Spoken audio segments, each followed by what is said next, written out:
अब देखो कल क्वेश्चन मैंने स्टार्टिंग तो कर दिया था, बेसिक बता दिया था, अब केवल न्यूमेरिकल ही बताना है। ठीक है, क्वेश्चन एक बार फिर से देख लीजिए। क्वेश्चन ये था कि अमोनिया रेफ्रिजरेटर निकाय का तापमान 25 डिग्री सेल्सियस से -10 डिग्री सेल्सियस के बीच है। यदि संपीड़न के अंत में गैस शुष्क हो जाए, ड्राई हो जाए, तो COP की गणना कीजिए। और एक टेबल दिया हुआ है, देखो तापमान दोनों दिया हुआ है 25 डिग्री सेल्सियस और -10 डिग्री सेल्सियस पर।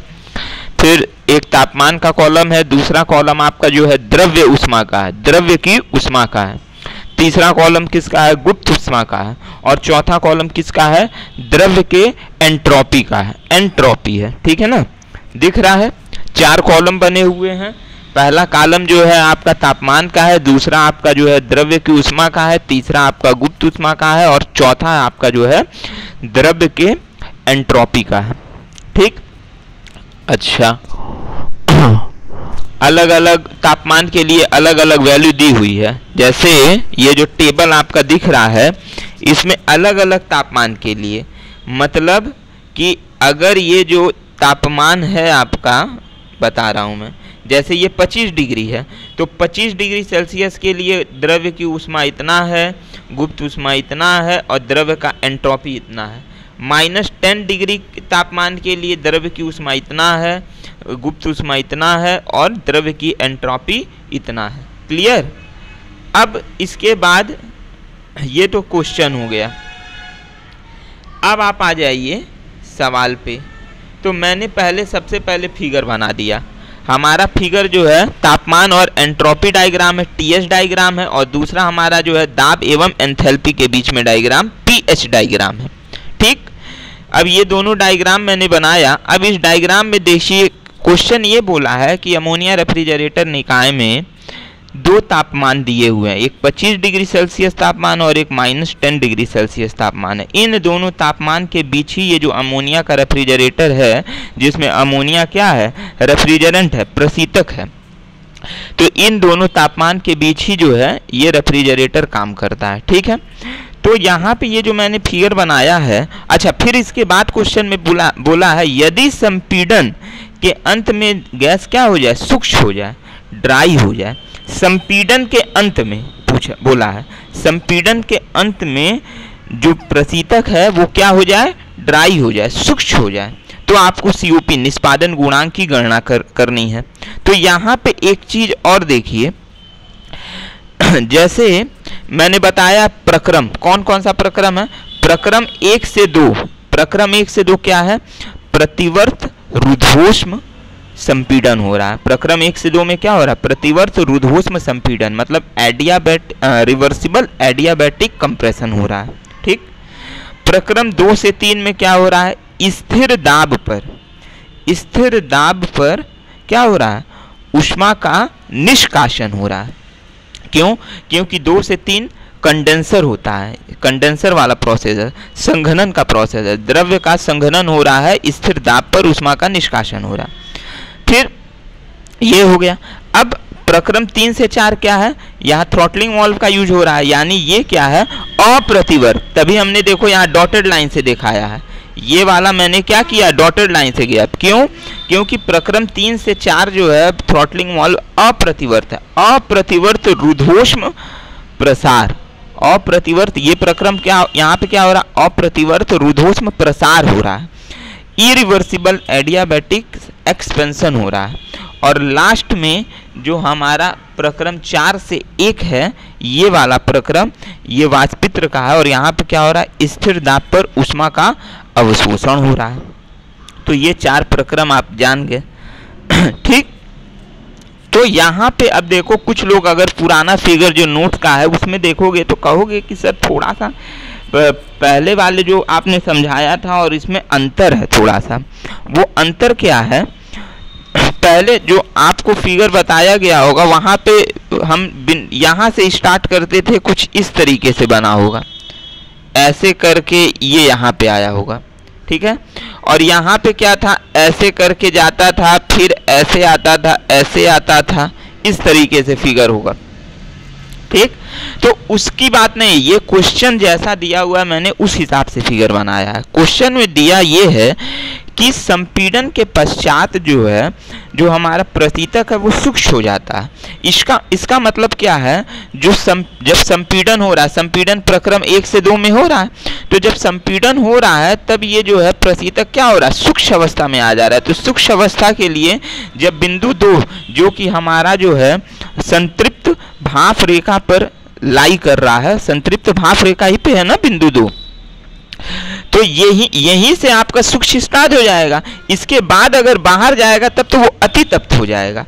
इस वजह से मैंने इस तरह का फिगर बनाया है। ठीक है, तो ये चीज क्लियर हो गया, फिगर वाला कॉन्सेप्ट।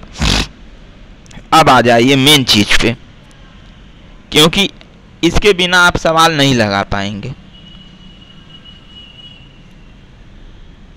अब देखो, तापमान जैसे दिया हुआ है, तो यहाँ पे जो निम्न तापमान है उसको हमने TS वाले में ले लिया है T1 और उच्च तापमान को ले लिया है T2। फिगर में ये दिख रहा है कि यहाँ पे निम्न तापमान T1 है, उच्च तापमान T2 है, बढ़ रहा है। ठीक है, चलिए तो हम क्या कर रहे हैं, निम्न तापमान क्या है, -10 डिग्री है, तो इसको केल्विन में बदलेंगे, 273 जोड़ेंगे तो आपका आ जाएगा 263 केल्विन। उसी तरीके से उच्च तापमान जो T2 है वो 25 डिग्री सेल्सियस है, इसको केल्विन में बदलेंगे, 273 इसमें फिर जोड़ेंगे तो आपका आ जाएगा 298 केल्विन, 298 केल्विन। ये क्लियर हो गया। अब जैसा कि चार्ट में दिया हुआ है, चार्ट में क्या दिया हुआ है, -10 डिग्री सेल्सियस पर, या इसको 263 केल्विन भी कह सकते हैं क्योंकि केल्विन में हमने बदल लिया है, द्रव्य ऊष्मा इतना है, गुप्त ऊष्मा, द्रव्य ऊष्मा कितना है 135.37, गुप्त ऊष्मा कितना है 1297.68, और द्रव्य का एंट्रोपी कितना है 0.5443, ये दिया हुआ है। तो अब हम इसको कैसे लिखेंगे, T1 की वैल्यू तो ये आ गई। अब यहां पे रुक जाओ, अब यहां पे जो द्रव्य की ऊष्मा है, द्रव्य की ऊष्मा, तो मैंने कल बताया था एक चीज, क्या बताया था, द्रव्य के लिए हम F का यूज करते हैं। जैसे कल मैंने एक फॉर्मूला ये वाला बताया था ना, जैसे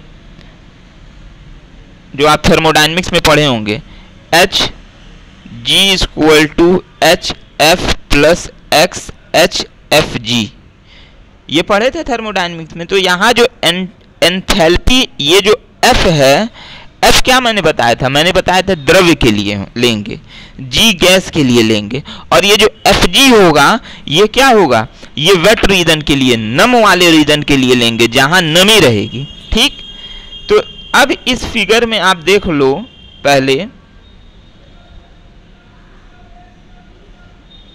रुके रहो, अब इस फिगर में देख लो, लिक्विड रीजन यहां पे है, लिक्विड वाला यहां पे है, वेपर यहां पे है, और वेट रीजन यहां पे है। ठीक, तो तापमान -10 डिग्री सेल्सियस पे द्रव्य की ऊष्मा, यहां द्रव्य है ना, तो द्रव्य की ऊष्मा देखो हमने किससे इसको डिनोट किया है, इसको हमने डिनोट किया है HF से, मतलब द्रव्य की ऊष्मा। ऊष्मा यहाँ पे हम एंथैल्पी से डिनोट कर रहे हैं, और एंथैल्पी क्यों यूज कर रहे हैं, कल मैंने बताया था। एंथैल्पी भी जो है एक निश्चित जो है दाब पर जो है, जब किसी पदार्थ के तापमान में परिवर्तन होता है तो वो क्या कहलाता है, एंथैल्पी कहलाता है। उसके द्वारा जो ऊष्मा ली जाती है, अवशोषित की जाती है या निष्कासित की जाती है, वो क्या कहलाती है, एंथैल्पी कहलाती है। तो यहाँ पे हमने क्या ले लिया, द्रव्य की ऊष्मा को HF ले लिया। उसी तरीके से गुप्त ऊष्मा, तो गुप्त ऊष्मा के लिए अब यहाँ देखिए, गुप्त ऊष्मा, भाई गुप्त ऊष्मा जैसे आपने पढ़ा है, गुप्त ऊष्मा में पढ़ा है ना, गुप्त ऊष्मा कब होता है, जब पदार्थ की अवस्था में परिवर्तन होता है तो वहां पे गुप्त ऊष्मा का उपयोग किया जाता है। तो पदार्थ की अवस्था में आप देख रहे हैं इस फिगर में, ये जो फिगर है चाहे वो TS डायग्राम हो या PS डायग्राम है, पदार्थ की अवस्था में परिवर्तन कहाँ हो रहा है, कहीं ना कहीं इस बीच वाले रीजन ही में जो है धीरे धीरे पदार्थ अपने अवस्था में परिवर्तन कर रहा है, क्योंकि इसके इधर तो पूरी तरीके से द्रव्य है, इसके इधर जो है पूरी तरीके से भाप है, लेकिन बीच वाला रीजन ऐसा है इस पहाड़ के कि यहाँ पे क्या है, द्रव्य भी है और भाप भी है, यानी धीरे धीरे द्रव्य का परिवर्तन भाप में हो रहा है, अवस्था में धीरे धीरे परिवर्तन हो रहा है। तो यहाँ पे हमारी जो है गुप्त ऊष्मा का भी कहीं ना कहीं क्या है, रोल है। ठीक है, तो इस वजह से हम जो है गुप्त ऊष्मा को हम क्या लिखेंगे, यहाँ आप देख रहे होंगे गुप्त ऊष्मा की जगह मैंने क्या लिखा है, HFG लिखा है। अब HFG का मतलब क्या होता है, थर्मोडायनेमिक्स में मैंने बताया था, जो HFG होता है ये होता है Hg माइनस HF, पढ़े होंगे। एंथैल्पी HFG, F क्या था, द्रव के लिए ले रहे थे और G क्या था, गैस के लिए ले रहे थे, और HFG क्या होगा, गैस के लिए एंथैल्पी माइनस द्रव के लिए एंथैल्पी, इन दोनों के अंतर को ही हम क्या कहते हैं, HFG कहते हैं। ठीक, तो हमने क्या लिखा, जो गुप्त ऊष्मा है उसको हमने लिख लिया HFG, और द्रव्य का एंट्रोपी, तो द्रव्य का एंट्रोपी जो है, एंट्रोपी को हम किससे डिनोट करते हैं, S से डिनोट करते हैं, और द्रव्य का है तो इसको हम लिखेंगे HF। देखो यहाँ पे मैंने लिखा है HF, क्लियर। तो इस चीज को टाइम जो टेबल हमारा दिया हुआ है उसको हमने अलग अलग सिंबल से डिनोट कर लिया। ठीक है, यहाँ तक क्लियर। अब आप आ जाइए इस पे, तो तापमान T1 के लिए द्रव्य की ऊष्मा कितनी थी, 135.37, तो मैंने यहाँ HF1 लिया। अब HF1 क्यों लिया है, क्योंकि तापमान T1 के लिए हम ले रहे हैं। ठीक है, HF1 ले लिया। उसके बाद गुप्त ऊष्मा कितना है, HFG1 कितना है, 1297.68।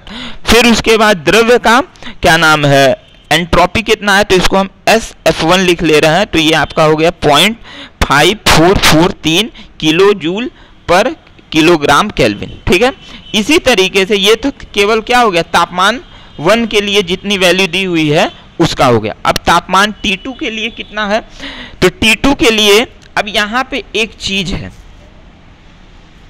T2 के लिए आप कहोगे कि सर यहाँ आपने ये क्या लिखा है, तब तो यहाँ पे HF2 होना चाहिए, ये लिखना चाहिए, तो आपने लिखा HF3 इक्वल टू HF4। तो ये ऐसा क्यों लिखा है, तो इसका रीजन मैं बता रहा हूं क्यों लिखा है। आइए फिगर पे,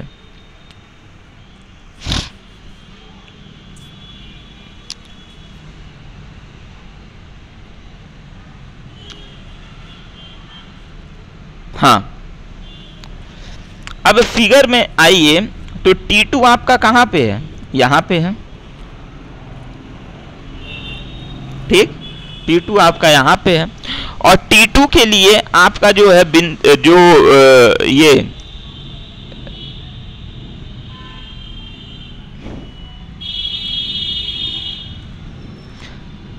T2 के लिए आपका जो एंथैल्पी होगा वो H2 होना चाहिए आपके अनुसार, लेकिन मैंने लिखा है HF3 इक्वल टू HF4। क्यों लिखा है, क्योंकि क्वेश्चन में ये दिया हुआ है कि जो जैसे हमारा चार्ट दिया था टेबल, उसमें यही था ना, तापमान के बाद द्रव्य की ऊष्मा था, द्रव्य की ऊष्मा जिसको हम HF से डिनोट करते थे। तो द्रव्य की ऊष्मा है, तो यहाँ पे जो बिंदु 2 है वो क्या है, वो तो आपका द्रव्य नहीं है, ये तो आपका अभी क्वेश्चन में लिखा है ना कि संपीड़न के अंत में जो है प्रतितक शुष्क हो जाता है, ड्राई हो जाता है, तो यहाँ तो द्रव्य रहेगा ही नहीं, ये तो भाप हो जाएगा, भाप में कन्वर्ट हो जाएगा, गैस में कन्वर्ट हो जाएगा। ठीक है, इसी कारण हम वहां पे H2 नहीं लिख रहे हैं, हम अब क्या लिखेंगे, चूंकि द्रव्य की ऊष्मा है तो हम H3 लिख रहे हैं। और हम जानते हैं कि प्रक्रम 3 से 4 ये कौन सा प्रक्रम है, ये आपका कहलाता है सम एंथैल्पिक प्रोसेस, तो जो H3 का मान होगा वही H4 का भी मान होगा। इस कारण से हमने क्या किया, यहाँ जो T2 है, T2 के बाद जो द्रव्य की ऊष्मा है उसके जगह हमने HF3 इक्वल टू HF4 लिख लिया, जिसकी वैल्यू 298.9 किलो जूल पर किलोग्राम है। फिर उसी तरीके से जो गुप्त ऊष्मा है उसकी वैल्यू HFG2, इसकी वैल्यू आपका 1166.94 किलो जूल पर किलोग्राम। और द्रव का एंट्रोपी क्या है, HF2, ये आपका है 1.1242 किलो जूल पर किलोग्राम केल्विन। ठीक, ये सारी वैल्यू हो गई। ठीक है, यही इतना अगर आप कर लेगा तब तो सवाल आप लगा ले जाएंगे। यही मेन चीज है, यही मेन आपको समझना है। अब इसके बाद, ठीक है, अब इसके बाद हम लिखेंगे बिंदु 1 पे। बिंदु 1 कहाँ है फिगर से, बिंदु 1 पे, ये है बिंदु 1। बिंदु 1 हमारा ये है। तो बिंदु 1 के लिए हम क्या निकाल रहे हैं, एंट्रोपी निकाल रहे हैं। बिंदु 1 के लिए एंट्रोपी, तो अब वही थर्मोडायनेमिक्स वाला फॉर्मूला यूज करेंगे।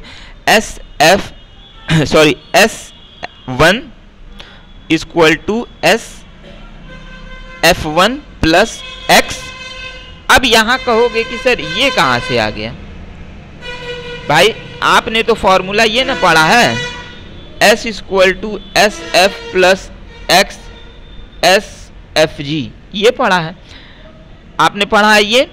और फॉर्मूला में यहां तक तो सही है, फॉर्मूला में यहां तक तो सही है, लेकिन अब ये कहां से आ गया, अब ये कहां से आ गया, चलिए देखिए कहां से आया।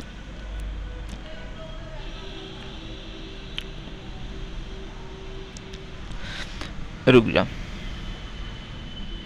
अच्छा, जो फॉर्मूला आपने पढ़ा, जो मैंने अभी लिखवाया था,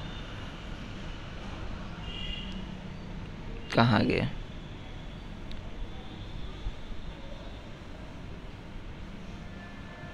तो ये जो पोर्शन है SFG, ये क्या है, इसका मतलब हो गया कि ये वेट रीजन के लिए है। ठीक है, वेट रीजन के लिए है। अब यहां पे हमने ये इस वजह से लिखा क्योंकि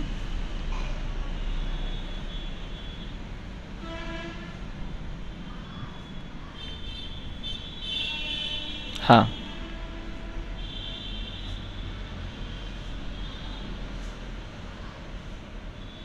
हाँ ठीक है, क्योंकि प्रक्रम 1 से 2 कौन सा प्रक्रम है, प्रतिवर्त रुद्धोष्म संपीड़न।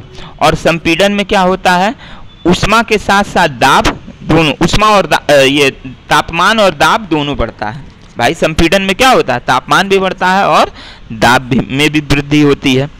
ठीक है, तो तापमान और दाब में वृद्धि का मतलब कहीं ना कहीं यहाँ ऊष्मा क्या हो रहा है, ऊष्मा का अवशोषण हो रहा है, ऊष्मा मिल रहा है प्रशीतक को, तभी तो उसके तापमान और दाब दोनों में वृद्धि हो रही है।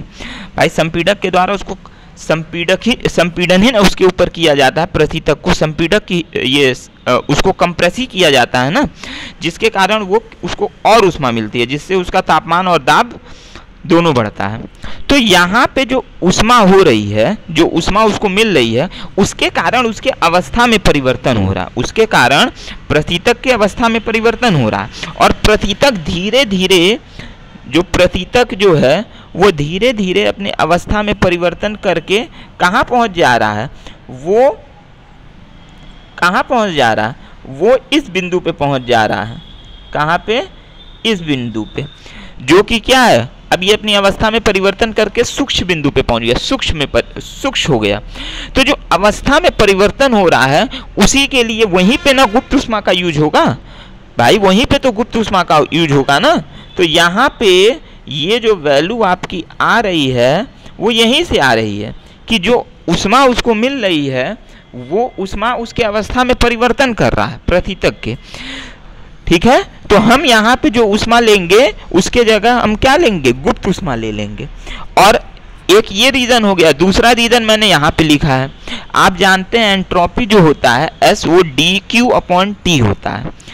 भाई ऊष्मा में परिवर्तन बता जो तापमान होता है, और ऊष्मा में परिवर्तन जो है वो एंथैल्पी के बराबर होता है जब दाब क्या हो, दाब का स्पेसिफिक कंडीशन हो, दाब स्थिर हो। ठीक है, तो कहीं ना कहीं जो ऊष्मा यहाँ पे ली जा रही है वो एंथैल्पी के रूप में ली जा रही है। जो गुप्त ऊष्मा है, एंथैल्पी जिसको हमने HFG लिया है, गुप्त ऊष्मा के रूप में क्या हो रहा है, वो ऊष्मा अवशोषित कर रहा है प्रक्रम 1 से 2 में। तो इस कारण हमने ले लिया S1 equal to SF1 plus x HFG1 upon T1। अब यहाँ पे ये क्या है, ये क्या है, सूक्ष्मतांश है, ड्राइनेस फ्रैक्शन है, ठीक है, इसको मत भूलिएगा। अब आपको वैल्यू पता है SF1 का वैल्यू कितना है, SF1 का वैल्यू चार्ट में दिया था, अभी मैंने नोट किया, इसकी भी वैल्यू दिया, इसकी वैल्यू भी दिया। वैल्यू पुट करोगे तो आपको एक समीकरण मिल रहा है ये, ठीक, इसको हमने रख लिया, इसको हमने क्या कर दिया, इसको हमने कर दिया समीकरण 1, समीकरण 1। अब जैसे हमने अभी बिंदु 1 के लिए निकाला एंट्रोपी, अब हम निकालेंगे बिंदु 2 के लिए एंट्रोपी। तो बिंदु 2 के लिए अब एंट्रोपी हो जाएगा H2 equal to SF2 plus HFG2 upon T2। अब यहाँ पे कंफ्यूज आप लोग मत होइएगा, आप कहोगे कि सर यहाँ पे x क्यों नहीं है, वो इस वजह से नहीं है क्योंकि जैसे ही हम बिंदु 2 पे पहुंच जाएंगे तो हमारा प्रशीतक क्या हो जा रहा है, सूक्ष्म हो जा रहा है, और जैसे ही प्रशीतक सूक्ष्म हो जा रहा है तो वहां पे ड्राइनेस फ्रैक्शन की वैल्यू क्या हो जाएगी, सूक्ष्मांक की वैल्यू 1 हो जाएगी, ठीक है। तो हमने x यहाँ पे नहीं लिखा है। तो अब यहाँ पे आपका ये फॉर्मूला हो गया, ठीक है। जब ये हो गया तो अब सबकी वैल्यू दी हुई है, SF2 की वैल्यू भी दी हुई है, HFG2 की वैल्यू भी दी हुई है और तापमान T2 की वैल्यू दी हुई है। जब इसको आप सॉल्व करेंगे तो आपकी H2 की वैल्यू कितनी आ रही है, H2 की वैल्यू आपकी आ रही है ये, ठीक। चलिए इसको हमने रख लिया समीकरण 2। अब इसके बाद देखो मैंने क्या लिखा है, अब मैंने लिखा है TS चित्र के अनुसार, TS चित्र, अब फिर देखिए TS चित्र क्या है, TS चित्र आपका ये है तापमान और एंट्रोपी का। तो यहां पे देखिए जो बिंदु 1 से 2 है, ये मैंने अभी बताया था, ये क्या है, ये आपका प्रतिवर्त रुद्धोष्म प्रक्रम है, और प्रतिवर्त रुद्धोष्म प्रक्रम को हम और किस नाम से जानते हैं, सम एंट्रोपी के नाम से जानते हैं। मतलब इन दोनों बिंदुओं का जो एंट्रोपी है वो क्या होगा, बराबर होगा, S1 इक्वल टू H2 होगा। तो जब S1 इक्वल टू H2 हो गया तो यहाँ पे हम इसी चीज को क्या कर रहे हैं, यूज कर रहे हैं, यहाँ पे हम इसी चीज को यूज कर रहे हैं कि जो TS चित्र के अनुसार क्या है, S1 इक्वल टू H2। तो S1 का जो समीकरण आया था ये पूरा है, और H2 का जो समीकरण आया है वो ये है भाई। S1 के लिए ये आया था समीकरण और H2 की वैल्यू आपकी ये आगे पुट कर दिए। अब इसको जब सॉल्व करेंगे तो आपको सूक्ष्मांश की वैल्यू मिल जाएगी, ड्राइनेस फ्रैक्शन की वैल्यू मिल जाएगी। वो कितनी आ रही है, वो आ रही है 0.91। देखो ये वैल्यू आ गई, ठीक है। अब जब सूक्ष्मांश अब हमको पता चल गया, क्योंकि ये सारा बवाल क्या था, सूक्ष्मांश निकालने के लिए था। अगर सूक्ष्मांश अगर हमको पता होता तो क्वेश्चन में एंट्रोपी दिया ही नहीं होता, एंट्रोपी वाला चार्ट नहीं दिया होता। तब हम डायरेक्ट जो अब हम करने जा रहे हैं, अब हम डायरेक्ट यहाँ से स्टार्ट करते, तब क्वेश्चन में यहाँ से ही स्टार्ट करते। जैसे यहाँ से बिंदु 1 पे एंथैल्पी अगर सूक्ष्मांश दे दिया होता तब हम ये पूरा अभी तक जो हमने किया वो नहीं करना पड़ता हमको। तब हम डायरेक्ट क्या लिखते, बिंदु 1 पे एंथैल्पी लिखते, जो कि अब हम कर रहे हैं। तो बिंदु 1 पे एंथैल्पी, अब फिर वही formula H1 equal to HF1 plus x HFG1। तो HF1 की वैल्यू दी हुई है 135, चार्ट में 135.37 प्लस x की वैल्यू अभी हमने निकाला है 0.91, ठीक। फिर HFG की वैल्यू जो गुप्त ऊष्मा है वो कितनी है, वो 1297.68 है। अब जब इसको सॉल्व करेंगे तो सबसे पहले तो ये 0.91 और 1297.68 को गुणा करें, जो वैल्यू आएगी उसको 135.37 से जोड़ दें। तो आपका आंसर कितना आ रहा है, H1 की वैल्यू आ रही है 1316.26 किलो जूल पर किलोग्राम। यहाँ तक क्लियर है। जब हमारा H1 पता चल गया, अब इसी तरीके से बिंदु 2 के लिए हम एंथैल्पी निकालेंगे। तो अब इसका फॉर्मूला क्या हो जाएगा भाई, बिंदु 2 के लिए है तो अब हम लिखेंगे H2 equal to HF2 plus अब यहाँ पे फिर हमने x नहीं लिया है। क्यों नहीं लिया है? क्योंकि जो बिंदु 2 है, संपीड़न के बाद हमारा प्रतितक क्या हो रहा है? सूक्ष्म हो जा रहा है, ड्राई हो जा रहा है। और ड्राई के लिए क्या हो जाएगा? हमारा जो सूक्ष्मांश होगा वो क्या होता है? यूनिट होता है ड्राई पे। ठीक है, तो यहाँ पे अब हम x नहीं लेंगे। क्लियर? तो यहाँ पे अब डायरेक्ट फॉर्मूला हो जाएगा H2 = HF2 प्लस HFG2। और फिर HF2 की वैल्यू दिया है चार्ट में 298.9 और HFG2 की वैल्यू दिया हुआ है 1166.94। इन दोनों को जोड़ दो तो H2 की वैल्यू आपकी आ जाएगी 1465.84 किलो जूल पर केल्विन। अब H2 की वैल्यू भी अब हमको पता चल गई। ठीक है, और उसी तरीके से हमको HF3 और HF4 की वैल्यू पता है, मतलब H3 और H4 की वैल्यू, ये वाली वैल्यू, ये हमको क्या है? पता है। ठीक है, क्योंकि अब यहाँ पे हमने F का यूज क्यों किया? क्योंकि द्रव्य की ऊष्मा दिया हुआ था, इसलिए हमने HF3 = HF4 लिख लिया।